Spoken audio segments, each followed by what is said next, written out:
샬롬 샬롬 샬롬 샬롬 샬롬. 하나님 사랑합니다. 여러분 주 안에서 사랑합니다. 오늘 예수를 깊이 생각하라. 우리 제목이 참 많이 낯이 있죠. 예, 우리 히브리서 할 때마다 이 부분은 말씀을 증거한 것 같아요. 예수를 깊이 생각하는 저와 여러분 되시기 바랍니다. 사람이 어떤 옷을 입고 어떤 음식을 먹고 어떤 집에서 사느냐보다는 무엇을 생각하느냐에 따라서 그가 어떤 사람인가가 결정이 되죠. 그 생각들은 그 사람의 일생을 결정합니다. 생각은 그 사람의 언어와 인격과 삶과 행동을 지배하게 됩니다. 추하고 더러운 생각을 하고 있는 사람은 아무리 깨끗하고 좋은 환경의 집에서 살고 있다 할지라도 더러운 행동과 말을 하죠. 반대로 깨끗하고 아름다운 생각을 가지고 있는 사람은 누추한 곳에 살고 있다 할지라도 항상 깨끗한 말과 아름다운 행동을 하기 마련입니다. 그래서 마귀가 우리를 제일 먼저 공략할 때 첫 번째 공격 대상이 우리의 생각과 마음속으로 찾아와요. 그죠? 의심이 우리 마음으로 먼저 찾아오지 않습니까? 뭔가를 바라봤을 때 이렇게 됩니다. 마귀는 우리 환경을 먼저 공격하지 않고 생각과 마음속에 마귀가 자기의 생각을 접어서 붙이고 조금씩 그 사람의 생각을 지배하고 나면 그 사람의 생각을 통제하고 결국은 우리 육체를 순식간에 지배하고 순식간에 자기의 마음을 종속시키고 맙니다. 아주 야금야금 먹고 들어와요. 물방울이 그죠? 처마 끝에서 떨어질 때 한 방울씩 떨어지는데 저게 뭐 어떻겠어 있는데 나중에 보면 계속 떨어지는 곳이 이렇게 패이지 않습니까? 그 시멘트도 패여요. 돌바닥, 흙바닥은 말할 것도 없고 흙바닥은 저 어렸을 때 시골에서 이렇게 보면 처마 끝에서 물 떨어지면요 밑에 이게 마당이 흙이잖아요. 그리고 동그랗게 구멍이 파여요. 그건 당연히 파이는데 그게 아닌 딱딱한 곳도 계속해서 떨어지다 보면 거기가 패이게 되고 깨지게 되고 거기를 걷다 보면 이렇게 약하게 그래서 참 약할 때 강함이라는 그 말씀이 정말 깊은 말씀이다. 그래서 우리 혀처럼 강한 게 없다 그러죠. 가장 부드럽고 힘이 없어 보이는 이 혀가 강한 것들은 부러지기라도 하죠. 근데 혀는 그렇지도 않다는 거 정말 혀를 조심해야 합니다.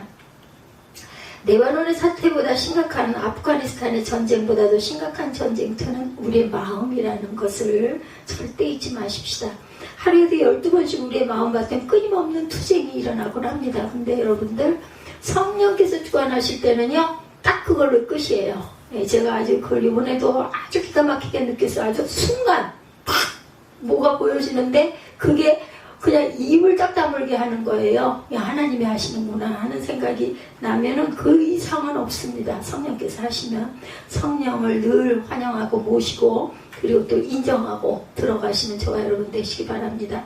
마귀가 우리의 사고에 틈을 내면 온통 우리의 사고에는 분열과 혼돈으로 두통이 오고 가치관이 흔들리고 쉽게 우울증에 빠지기도 하죠. 그래서 생기를 잃어버려요. 하나님께 반항을 하게 되고 예수를 잘 믿고 착한 성품을 갖고 살던 사람도 어느 날 갑자기 하나님 앞에 공격적이고 부정적인 사고와 비판적 생각에 사로잡히고 미움과 분노와 파괴와 자살과 타살의 동기는 똑같다 그래요. 결국은 살인이 일어나죠. 죽음이에요. 아마 윤정 집사님이 이때 그죠? 이 나이 2023년 2024년 이때에 살아갈 부분의 모습을 성령께서는 아마 십수년 전에 알고 계셨을 거예요. 그래서 다 아는데 우리만 모르는 거죠. 인생들은 모릅니다. 그래가지고 그냥 암흑 속을 헤매는 그런 모습으로 이게 맞아 저게 맞아 하고 왔는데 세월이 이렇게 그래서 나이가 많이 들게 되면 앞이 좀 보이는 거죠. 그렇게 되면은 결론은 보면 하나님께서 인도하시는 대로 와 있는 거. 그것도 그죠? 그 눈 뜬 장님이라고 그러잖아요. 그렇게 그냥 걸어 눈 감고 이렇게 뭉개면서 오는 것처럼 왔는데도 그래도 이 자리에 있다는 것은 하나님이 지금까지 지키시고 보호하셨다라는 증거예요. 제가 몰랐는데 사람이 그렇게 눈앞에 있는 것도 몰라요. 이 나무를 좀 보세요. 오른쪽에 있는 나무가 다 죽었어요. 바람 때문에 그랬는지 아니면 공기가 잘 안 들어오고 다 닫아놓고 맨날 에어컨을 틀어대서 그랬는데 이쪽 나무는 정말 신기한 건 똑같은 나무 두 그루인데 얘는 멀쩡한데 얘는 이렇게 다 그래서 그걸 나중에 발견한 거예요. 아주 늦게 발견했어요. 그래서 가위로 잘라내고 파란 잎들이 아직 남아있길래 그거는 또 이렇게 슥 건드렸는데 두두둑 떨어진 거예요. 멀쩡하니 서 있어서 걔는 건강한 줄 알았는데 내가 늘 이렇게 흙을 이렇게 꼭꼭 눌러보거든요. 눌러보니까 약간 좀 젖은 게 속에서 느껴지기도 하는데 마른 부분이 있길래 일주일에 한 번씩 물을 줘야 되는데 중간에 이제 3일에 한 번씩 줬죠. 저쪽 저기저 화분도 다 이파리 뒤에 다 말라 배틀어졌었거든요. 그래서 가위로 다 잘라내고 그래서 물을 이건 사흘에 한 번씩 줘야겠구나. 물을 자주 먹는 게 있으니까. 그래서 쟤는 그렇게 잘라내고 지금 이파리 30개 남은 거에다가 물을 주니까 더 이상 나빠지질 않는데 오늘은 갑자기 이 앞에서 맨날 새벽 설교하고 설교했는데 오늘은 갑자기 색깔이 이상해요. 그래서 불빛이 노래서 얘가 노란가 하고 들여다보고 가까이 가서 이렇게 보니까 전부 버석버석한 그냥 다 죽은 그런 그 색깔 밑에는 그나마 파랗게 남아서 잎을 좀 잘라주는 게 보기도 그렇지만 이 나무에게도 좋지 않겠나 해서 다 잘라가지고 갖다 버리고 제가 참 혼자서 꼬물꼬물 하는 일이 정말 많습니다. 누군가가 나한테 전화를 하면은요 전화 연결이 안 돼가지고 내가 카톡에 온 걸 봐야 누가 나한테 전화했네 이거 들여다보고 거의 진동으로 놔두기 때문에 우리가 정말 눈앞에 있는 것도 몰라요. 이렇게 그러니 뭐 우리 인생 10수년 전에 그 이후의 걸 어떻게 알겠어요. 누구 말 맞다나 지금 당장 내가 오늘 예배를 어떻게 잘 드릴까 하나님 보시려 온전하게 그게 가장 중요하지 무슨 앞날의 계획이고 뭐고 나는 이런 게 아무것도 없다. 인사를 어떻게 마무리를 잘할까 저는 그 얘기에 충분히 공감을 합니다. 죽음에는 두 가지가 있어요. 자기를 죽이는 자살의식이나 남을 죽이는 타살행위 두 가지는 모두 다 같은 살인이죠. 모두가 시험에 사형에 처해야 합니다. 반대로 하나님의 생각이 우리 마음 안에 자리를 잡으면 또한 어떻게 될 것인가.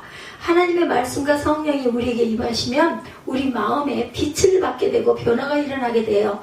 고린도서 10장 5절에 모든 생각을 사로잡아 그리스도 앞에 복종케 한다 이렇게 말씀하고 있습니다. 하나님의 성령이 우리 안에 임하면 우선 우리의 생각을 사로잡아서 하나님 앞에 순종하도록 합니다.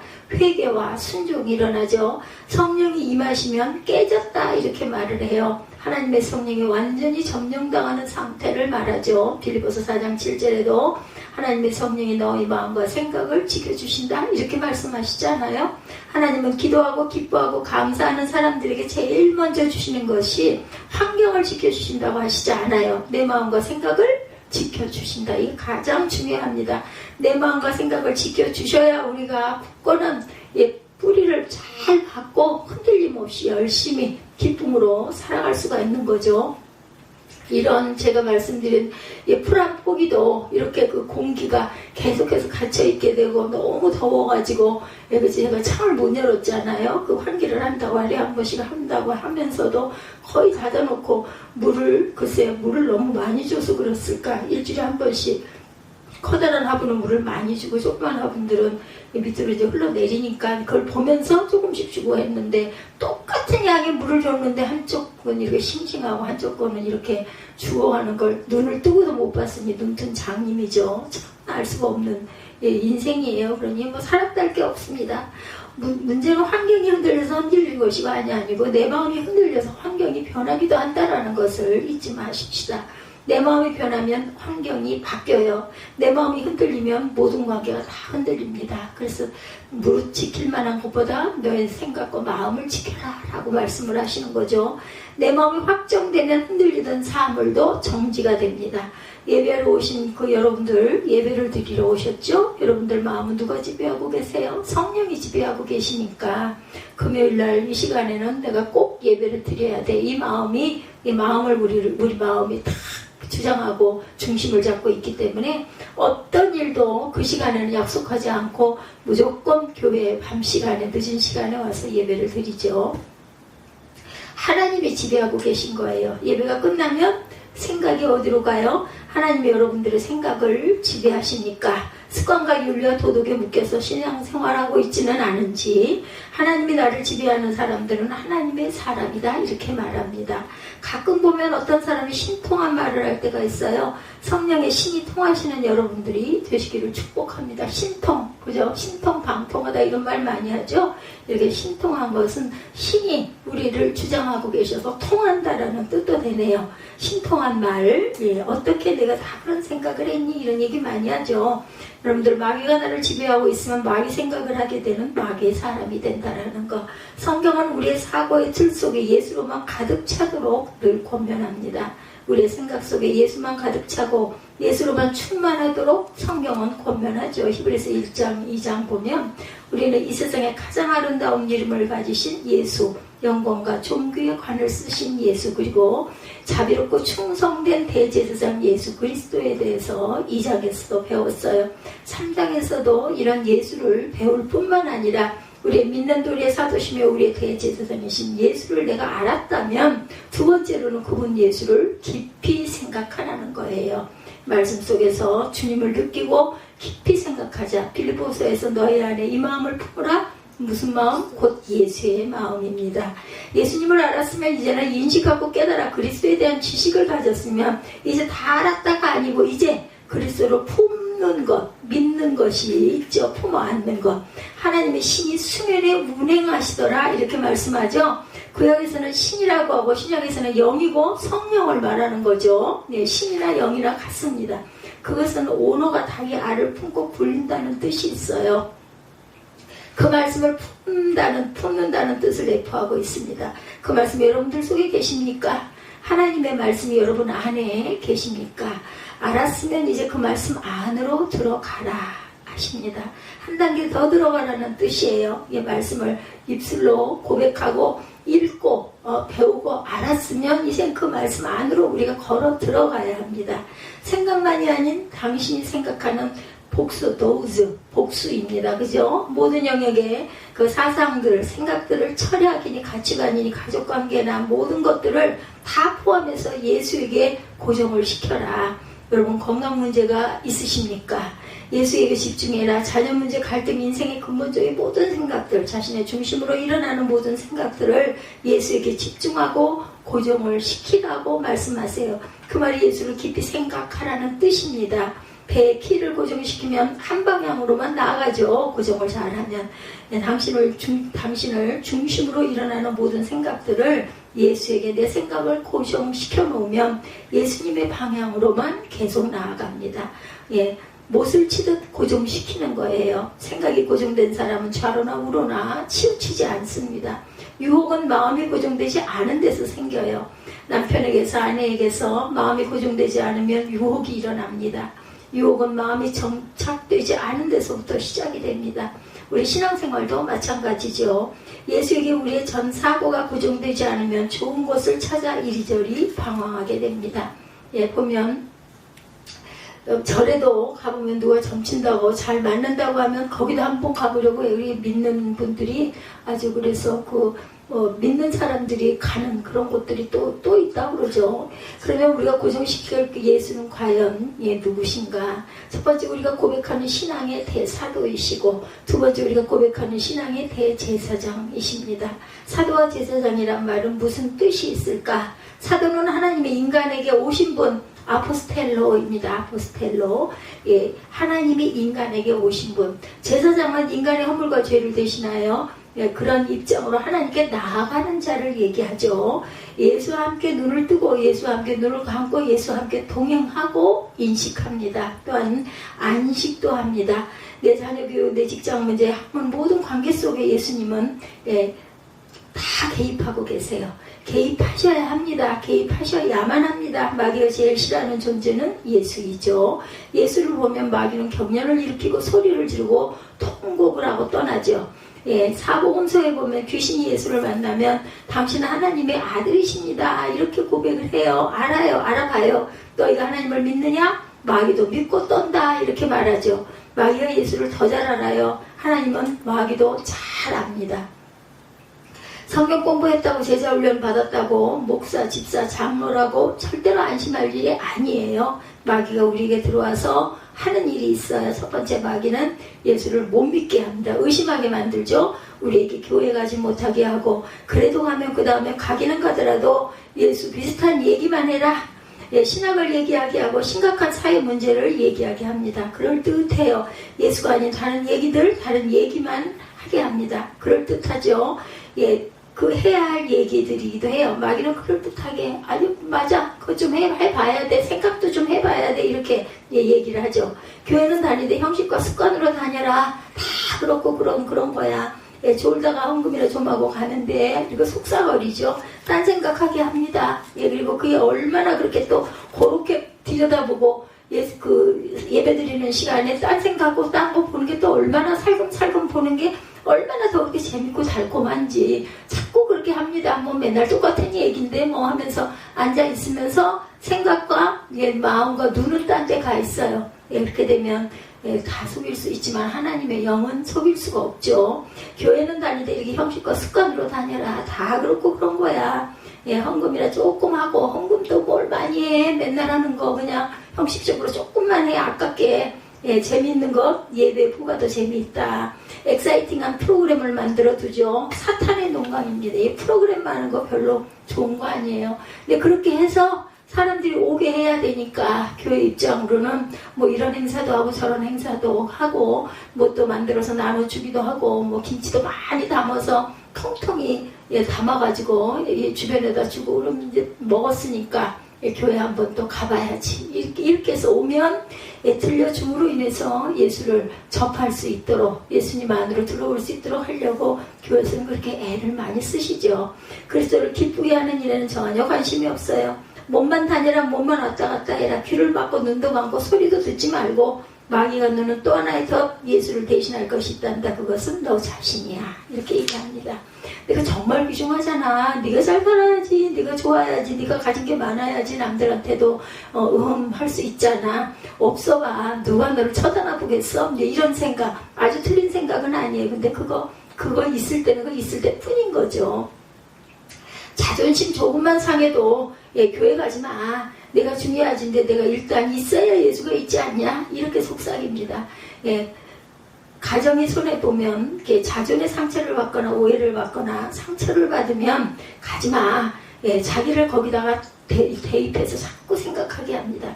예수 대신에 자아를 가져라. 그러고 자꾸 붙여놓죠. 그럼 나는 누굴까? 하나님 없는 나는 마귀는 어떤 곳에나 침투한다라는 거. 중요한 건 이거예요. 하나님 없는 나에게 마귀는 그저 쑥쑥 들어올 수 있다는 거죠. 처음에는 조금만 그 정도 안 가도 괜찮지 뭘 그래. 뭐 맨날 다니는 거 뭐 한 달에 한 번쯤 빠지면 어때? 뭐 이렇게 시작이 되죠. 예수만 없으면 마귀는 어디든 침투에 들어갑니다. 아닌 모습으로 가져다 놓습니다. 겉으로만 보면 나예요. 뒤집으면 사탄입니다. 겉으로 볼 때는 그 사람, 겉으로 볼 땐 누구? 괜히 믿는 사람, 믿는 가족 미워하는 그 사람. 겉으로 껍질은. 근데 속에는 사단이 들어앉았어. 온전하지가 않은 정신이 이상한 거예요. 제가 누구에겐가 잘 아는 사람에게 이야기를 했더니 그 얘기 하더라고요. 아이고, 완전히 사탄에 들렸네.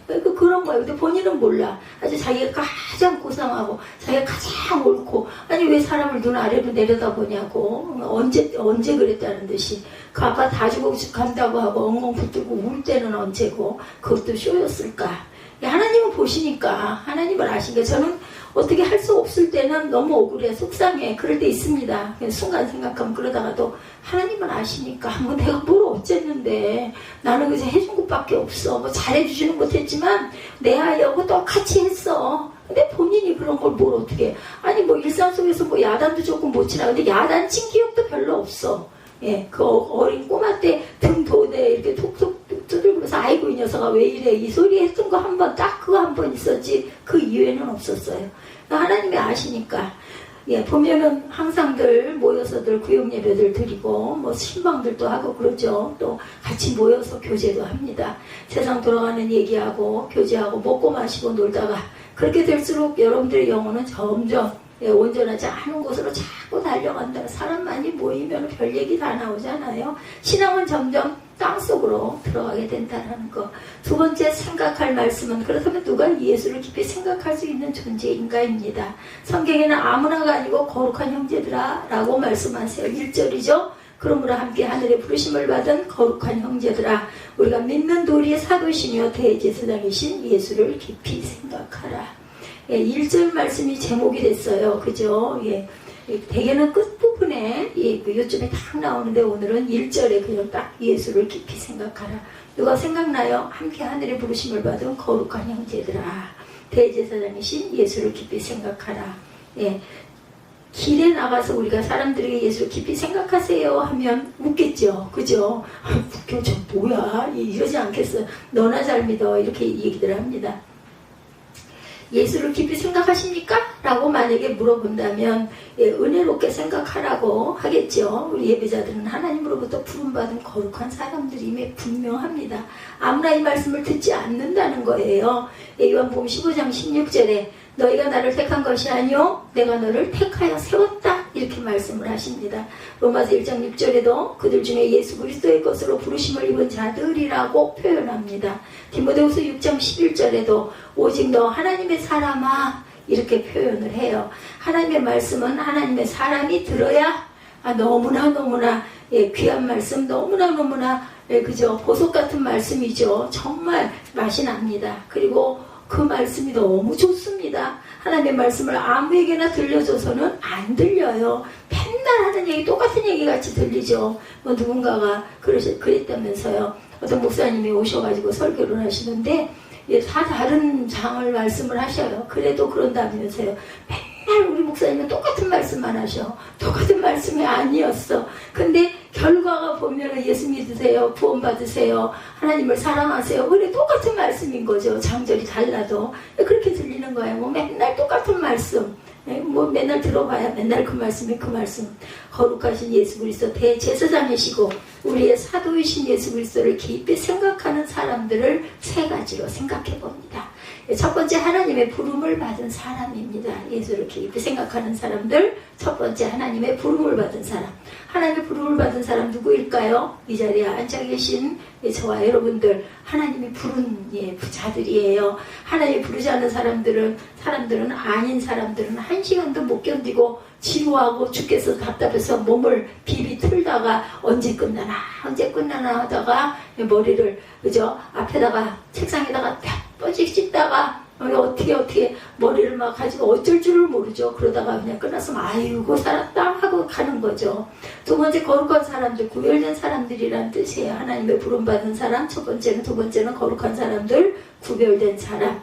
한 자리에 앉은 사람들은 하나님의 부름을 받은 사람들입니다. 달라야 세상에서 보면 영향을 받겠죠.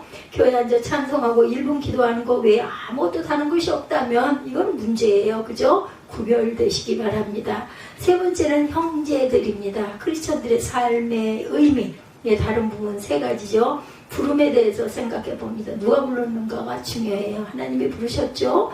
대통령이 장관이 되세요 하고 내가 누구에게 장관 돼서 한마디 해도 아무런 영향이 없어요. 그죠?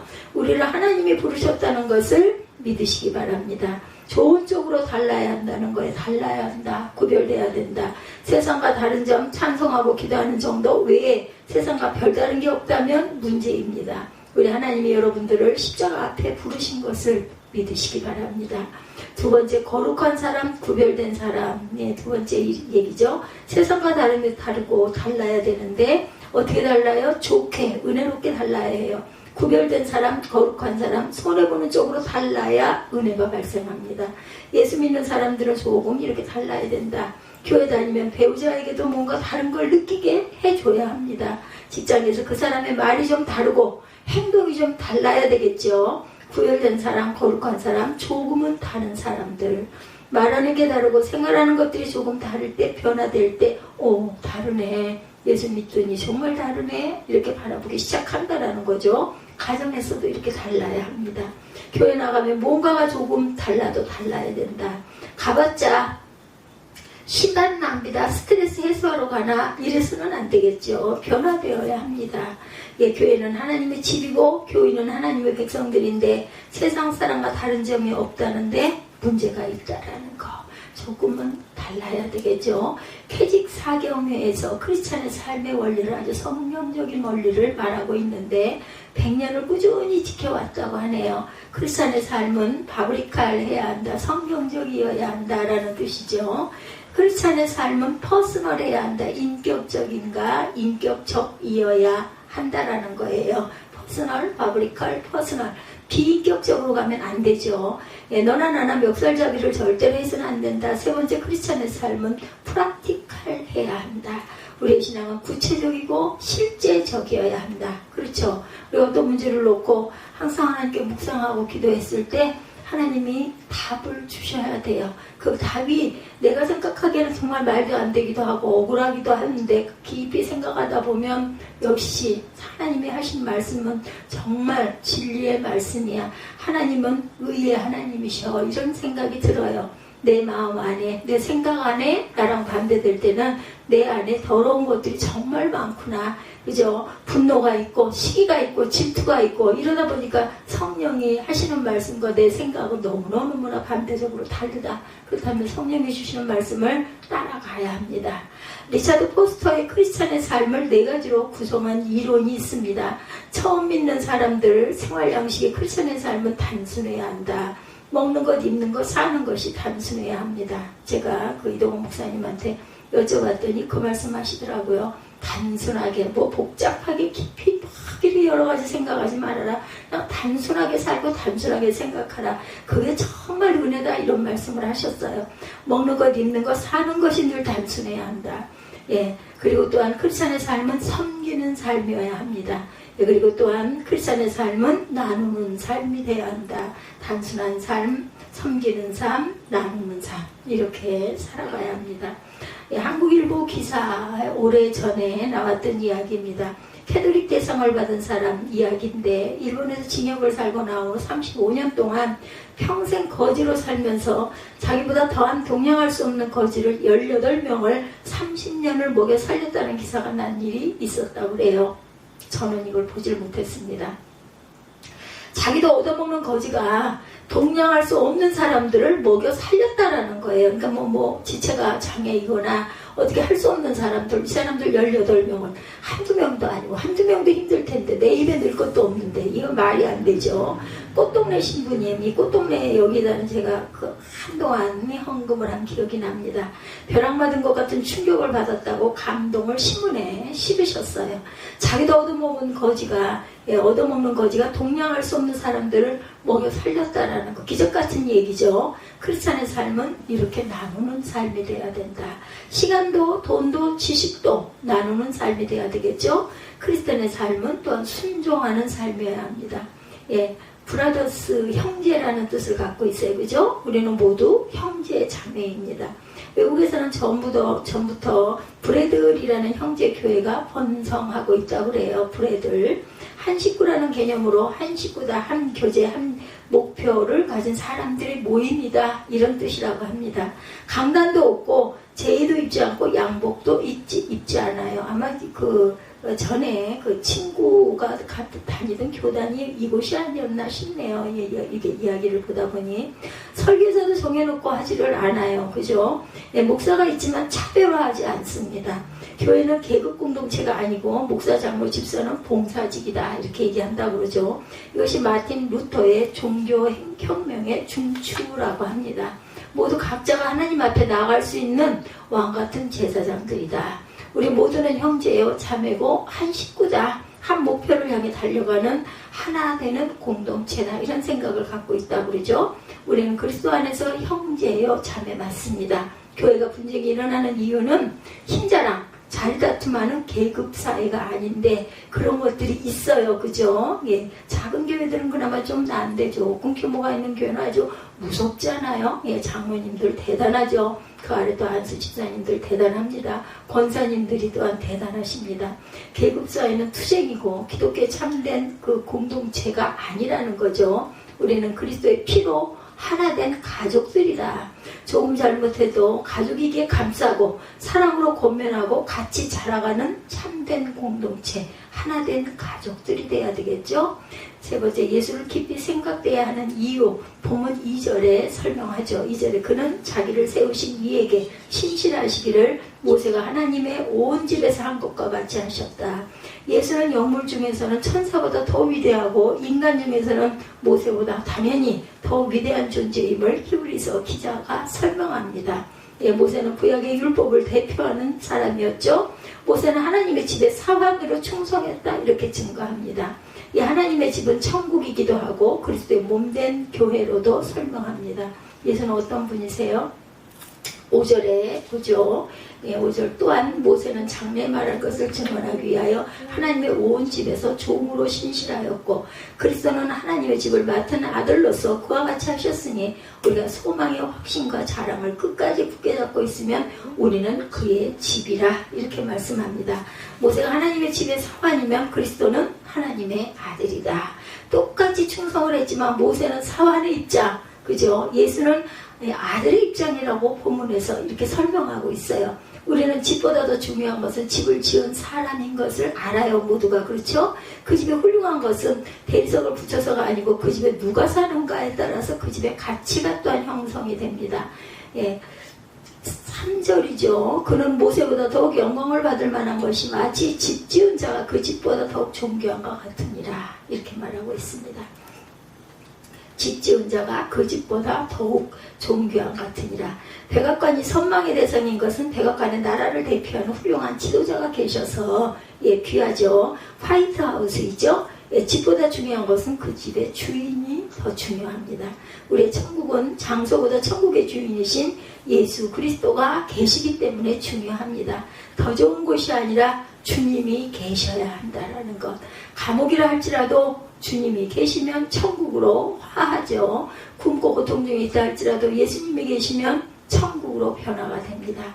모든 나라 곳곳에 아름다운 교회들이 수백억씩 들여 지어지기도 해요. 아주 감사한 일이죠. 그러나 아름다운 건물보다 더 중요한 것은 우리의 믿음이 더 크고 우리의 사랑이 더 깊어야 합니다. 그 건물에서 살만한 자격이 있는 사람들이 되어야 한다는 것이죠. 건물은 화려한데 그 안에 하나님 중심으로 모든 일들이 일어나고 있는가가 중요합니다. 그 집의 가치는 누가 어떤 모습을 있느냐가 그 집의 가치가 매겨져요. 건물이 중요한 것이 아니고 건물 안에 누가 사느냐에 따라서 어떤 기도가 그 안에 있느냐가 중요하죠. 화려한 교회에 썩어가는 영혼들이 앉아있다면 교회는 당연히 자라가지를 못해요. 어떤 기도가 있느냐가 중요하다는 것. 어떤 믿음의 자녀들이 그 교회에 살고 있는가가 중요합니다. 하나님을 중심으로 어떤 일들이 일어나고 있는가가 중요하죠. 하나된 그러한 하나님께서 합력하여 선을 이루는 그 길을 따라가고자 하는 마음이 있는 사람들이 그 집에 거하고 살 때 그것이 천국으로 화한다라고 말씀하죠. 우리의 사도시며 우리 대제사장이신 예수를 깊이 생각하게 하옵소서. 우리 모든 생각을 예수님에게 고정되게 하시고 주님께서 우리를 늘 돌보시고 물 주시고 길러주신 은혜가 감사합니다 하고 기도하십시다. 집마다 지은 이가 있으니 만물을 지으신 이는 하나님이시라. 4절이죠. 또한 7절 8절 봅니다. 그러므로 성령이 이르신 바와 같이 오늘 너희가 그의 음성을 듣거든 광야에서 시험하던 날에 거역하던 것 같이 너희 마음을 완고하게 하지 말라 이렇게 말씀하고 계세요. 광야에서 시험하던 날에 거역하던 것 같이 너희 마음을 완고하게 하지 말라. 거기서 너희 열조가 나를 시험하여 증오하고 40년 동안 나의 행사를 보았느니라. 그러므로 내가 이 세대에 노하여 이르기를 그들이 항상 마음이 미혹되어 내 길을 알지 못하는도다 하였고 내가 노하여 맹세한 바와 같이 그들은 내 안식에 들어오지 못하리라 하였느니라. 형제들아 너희는 삼가 혹 너희 중에 누가 믿지 아니하는 악한 마음을 품고 살아계신 하나님에게서 떨어질까 조심할 것이요 오직 오늘이라 일컫는 동안에 매일 피차 권면하여 너희 중에 누구든지 죄의 유혹으로 완고하게 되지 않도록 하라. 우리가 시작할 때 확신한 것을 끝까지 견고히 잡고 있으면 그리스도와 함께 참여한 자가 되리라.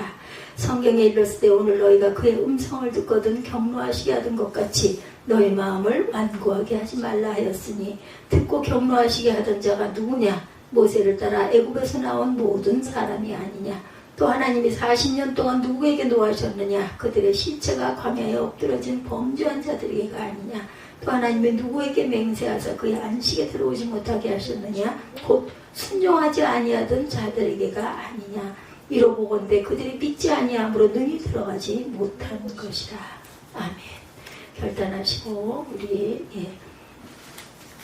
축도로 예배를 마치도록 합니다.